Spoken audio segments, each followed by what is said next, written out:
ಕನ್ನಡ ಹೋರಾಟಗಾರರ ಮೇಲೆ ಇನ್ನೊಂದು ಸಲ ಇಲ್ಲಸಲ್ಲದ ಪ್ರಕರಣ ದಾಖಲಿಸಿ ಜೈಲಿಗೆ ಕಳುಹಿಸುವ ಪ್ರಯತ್ನವನ್ನ ಸರ್ಕಾರ ಮಾಡಿದ್ರೆ ಕರ್ನಾಟಕ ಹೊತ್ತಿ ಉರಿಯುತ್ತದೆ ಎಂದು ಕರ್ವೆ ರಾಜ್ಯಾಧ್ಯಕ್ಷ ನಾರಾಯಣಗೌಡ ಎಚ್ಚರಿಕೆ ನೀಡಿದ್ದಾರೆ.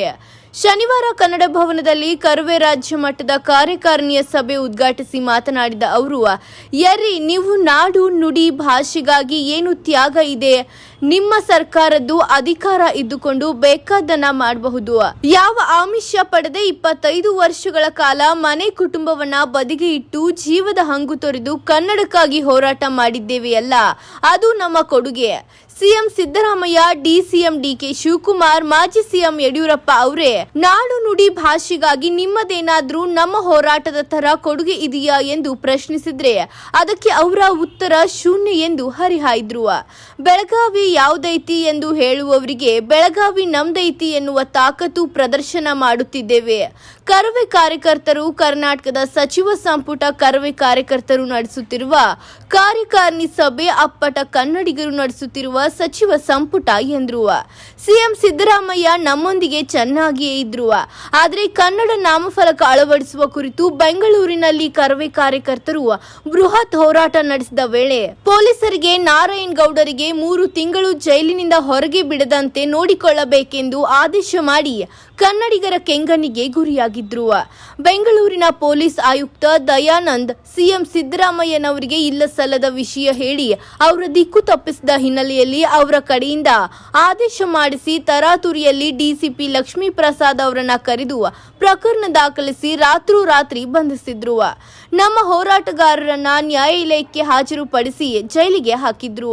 3 ತಿಂಗಳು ಜೈಲಿನಲ್ಲಿಡಬೇಕೆಂದು ಷಡ್ಯಂತ್ರ ಮಾಡಿದ ಪೊಲೀಸರಿಗೆ ಪಾಠ ಕಲಿಸಿ 14 ದಿನದಲ್ಲಿಯೇ ನಮಗೆ ಹೊರಗಡೆ ಕರೆದುಕೊಂಡು ಬಂದ್ರು ನಮ್ಮ ವಕೀಲರು ಎಂದ್ರು. ಈಗ ನಾಡಿನ ಹಲವು ಸಮಸ್ಯೆಗಳು ನಮ್ಮ ಮುಂದೆ ಇದೆ.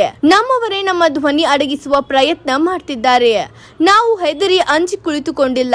ಕನ್ನಡ ಹೋರಾಟಕ್ಕೆ ನಾವು ಸದಾ ಸಿದ್ಧರಿದ್ದೇವೆ. ಕಳೆದ ಡಿಸೆಂಬರ್ 27ರ ಹೋರಾಟ ಎಲ್ಲ ಕನ್ನಡಿಗರು ಮೆಚ್ಚಿಕೊಂಡ್ರು. ಪೊಲೀಸ್ ಆಯುಕ್ತ ದಯಾನಂದ್ ಇನ್ನು ಇವರನ್ನ ಮುಟ್ಟಲು ಆಗೋದಿಲ್ಲ ಎಂದು ಬೇರೆ ಇದ್ರೆ ನೋಡಿ ಎಂದರಂತೆ ದಯಾನಂದ್ ಎಲ್ಲಿಗೆ ಹೋಗ್ತಾರೆ, ಒಂದಲ್ಲ ಒಂದು ದಿನ ಬರಲೇಬೇಕು ಎಂದು ಸವಾಲು ಹಾಕಿದ್ರು. ನಾರಾಯಣಗೌಡರನ್ನ ಜೈಲಲ್ಲಿ ಇಟ್ಟು ಬಿಟ್ರೆ ಅಲ್ಲಿಗೆ ಕರ್ನಾಟಕ ರಕ್ಷಣಾ ವೇದಿಕೆ ಕತೆ ಮುಗಿಯುತ್ತದೆ ಎಂದು ಕೊಂಡಿದ್ರು.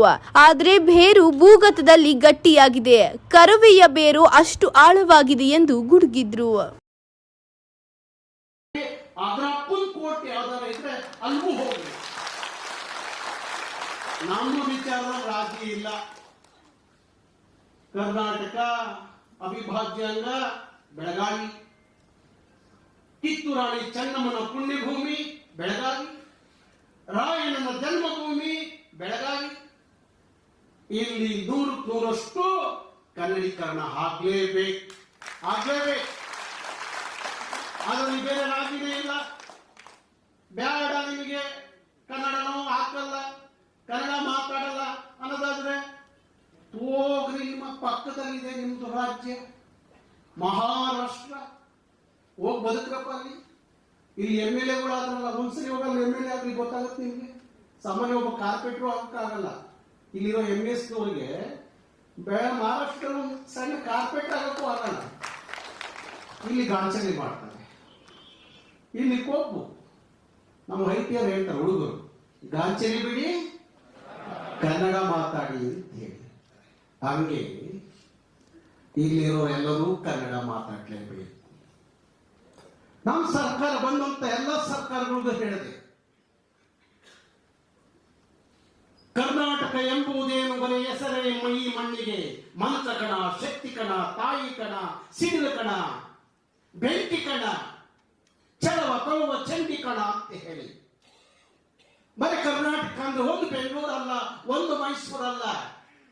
ಅಖಂಡವಾದ ಕರ್ನಾಟಕವನ್ನ ಸಮೃದ್ಧವಾಗಿ ಕಟ್ಟಬೇಕಾದ್ರೆ ಈ ಭಾಗಗಳಿಗೆ ತಂದು ಒಂದಷ್ಟು ಕಾರ್ಖಾನೆಗಳನ್ನ ಹಾಕ್ರಿ, ಒಂದಷ್ಟು ಉದ್ಯಮಗಳನ್ನ ಇಲ್ಲಿ ಕಟ್ರಿ, ಇಲ್ಲಿಯ ಕನ್ನಡದ ಮಕ್ಕಳಿಗೆ ಉದ್ಯೋಗ ಕೊಡ್ರಿ, ಅವರ ಬದುಕನ್ನು ಕಟ್ಕೊಡ್ರಿ, ಅವ್ರಿಗೆ ಶಕ್ತಿ ತುಂಬ್ರಿ ಅಂತ ಹೇಳಿ.